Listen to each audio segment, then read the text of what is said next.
Hello, my name's John Kelly, and I'm here to share my NDE that I had when I was 19 in 1985.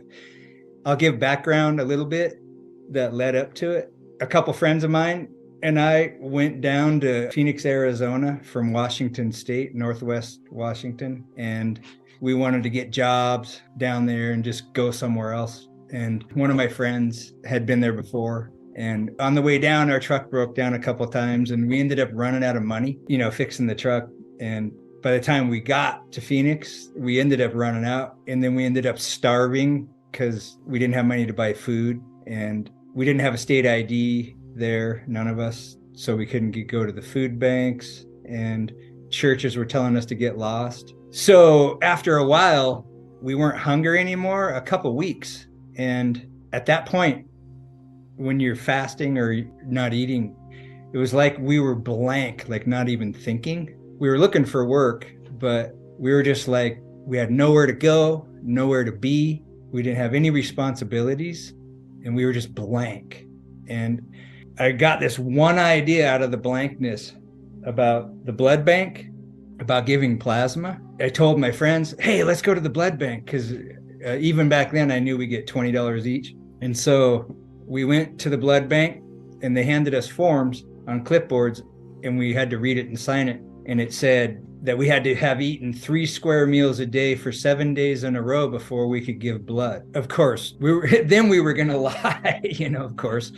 And in the place, there was this big rack of bread that somebody donated for the people, to eat while they're waiting.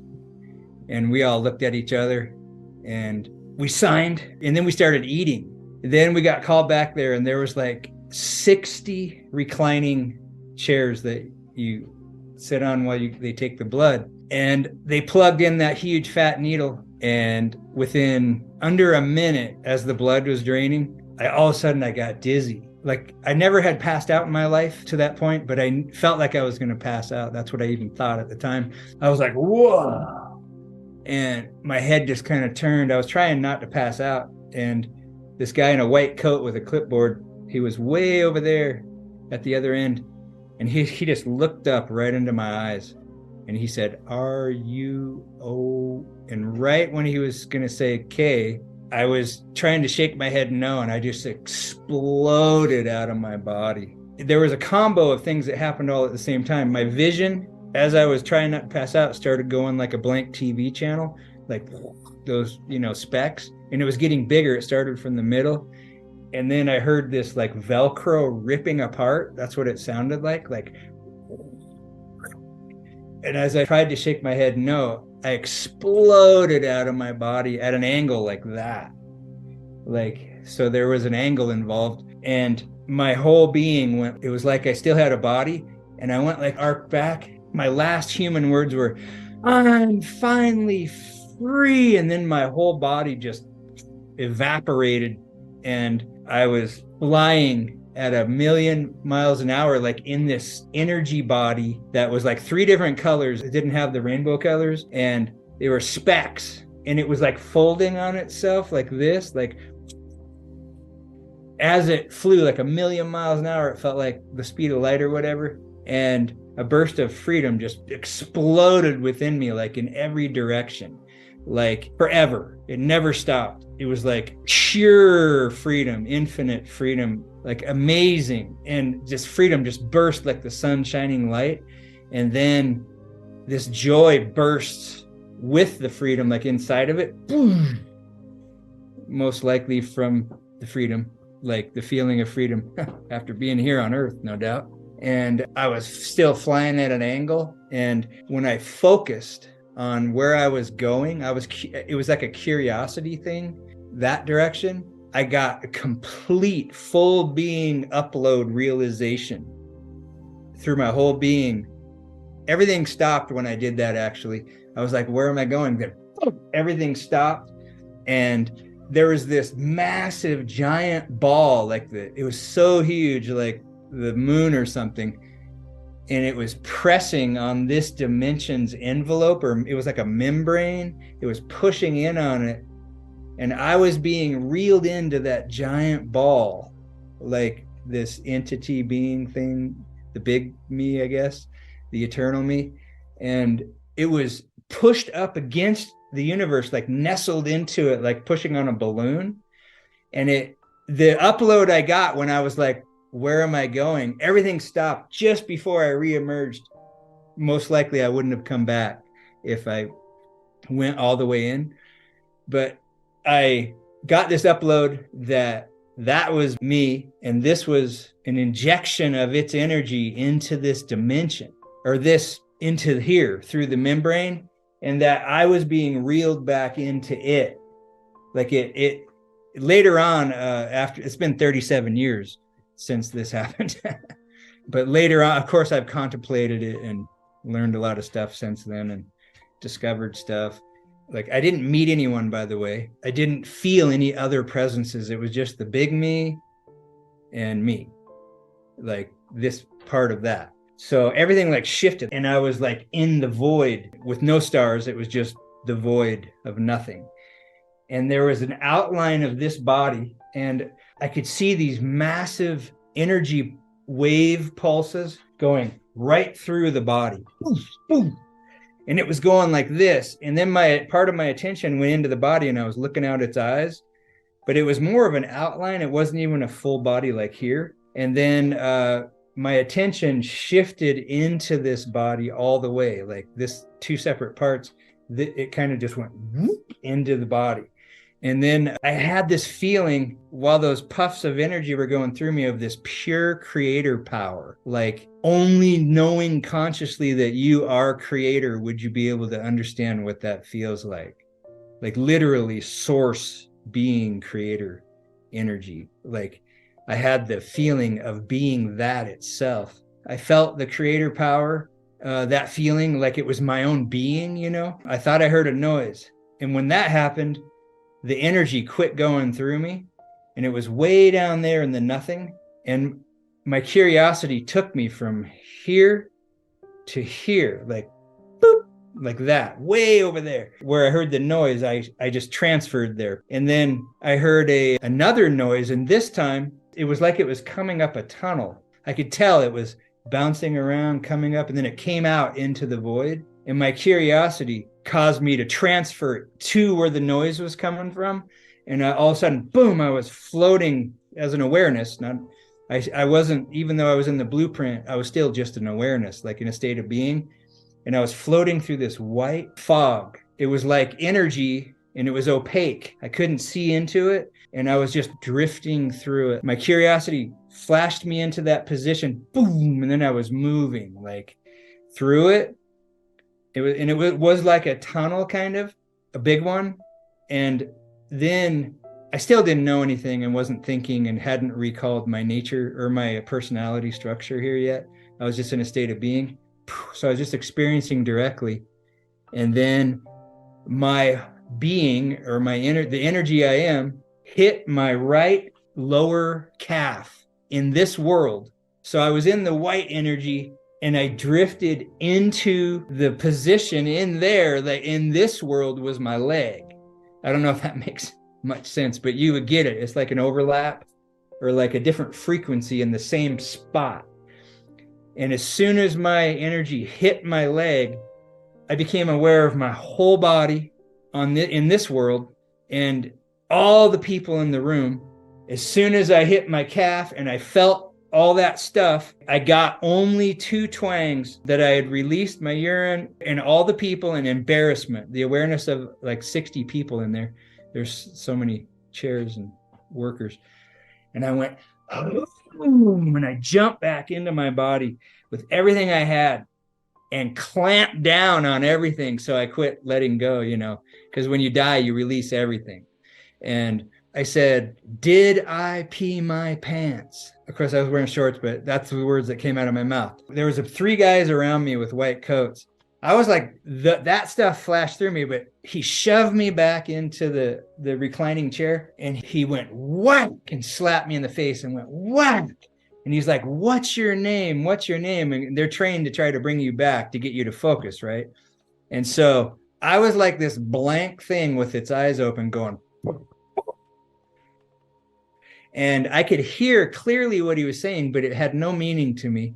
I mean, I wasn't registering the meaning inside of myself. I was blank. And then I got this flash of irritation about, it was little tiny, skinny little flash, as big as my pinky, went straight through the middle of my body. And it was irritation, not anger, but irritation, because the guy was slapping my face. And I stopped and focused on him. I focused to give him what he was asking for, to answer him. I still didn't know human language yet or anything. And when I focused to know what he was saying, on my right side, this piece of energy, like 2.5 feet long, it appeared. And the tip of it plugged into this hemisphere right here. Just the tip, about this much of it. And boom, I had all this information, and I actually answered him and told him my name. And then he started slapping my face again, bang, bang, bang. And I got that same flash of irritation go right through the middle and out the top of my head. And I focused again, and I said, or I focused, he was saying, "Where are you?" Crack, "Where are you?" He was trying to get me to, he could tell I wasn't back all the way. And he was asking me a further question so that I would focus more fully. And then this other piece of energy, when I focused to answer him again, it appeared on the left side, and it was bigger, like a 3 foot. This other one was just opaque white. I don't think I said that. And this one was opaque white with this swirling, nondescript color in it going through it. And it goes, when I focused to answer him, it appeared, click, and plugged into this hemisphere. Like right here, they plugged in, and I had everything back, all of my knowledge of this world, of me up to date. The whole compilation was, and which is a huge thing. I've never heard of this before, even since then.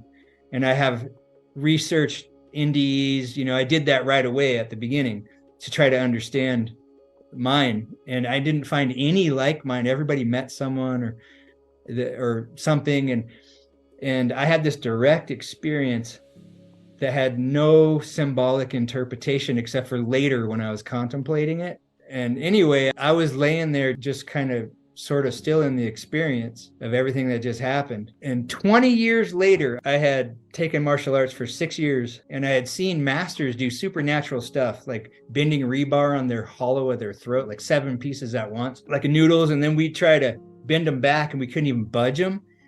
I saw him shatter wooden shafted arrows 7 at a time on this one guy on his throat.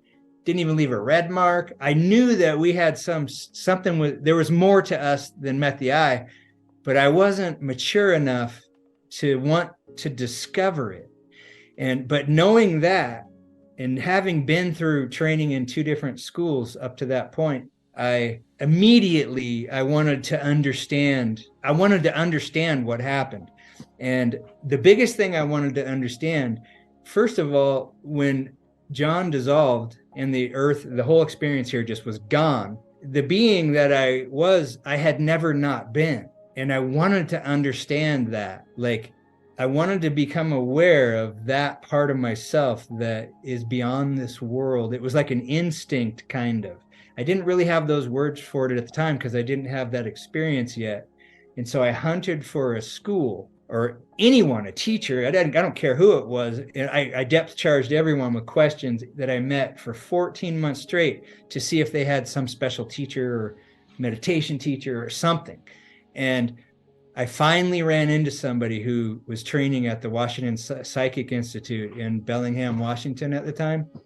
And when he told me he had a teacher, I jumped him pretty much. And he's like, whoa, calm down, dude.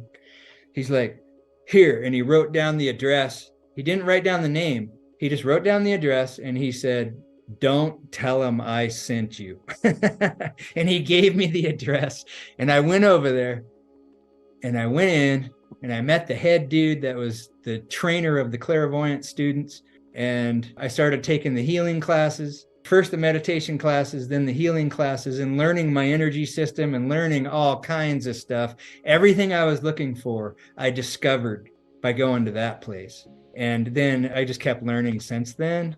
And I actually started offering healing sessions since then. And I do a lot of stuff. My website will be on here, and that will show everything I have to offer. But I do remote energy work with people anywhere on earth. And it all came from that experience. And I know that that was a trigger orchestrated by the larger permanent eternal me to shift my awareness from just being some badass martial artist, excuse my language, that had tons of energy and was super free to, I refused. I refuted all outside self-proclaimed authority over myself at that time in my life. And I only thought for myself. I would hear what someone else would say, but I would not allow someone else to run my world at that time in my life. I know that it was orchestrated I didn't have any understanding of the inner world or my true nature or the nature of life itself or my relationship to it. And so that gave me a whole complete turn into hunting for that. And I know it was a trigger. And to this very day, like 37 years later, my entire life has been dedicated to discovering and to teaching and to helping people in ways that I learned how to help my own self, basically it's like awareness training, like opening your mind or discovering who you are and what you are. And that discovery, by the way, never ends. It will never end. Beyond this life, before this life, during this life, there's no end to it. Just like the stars or the universe, it's like infinite. And so are we. And so there's no end to the discovery of yourself and to how you use those abilities.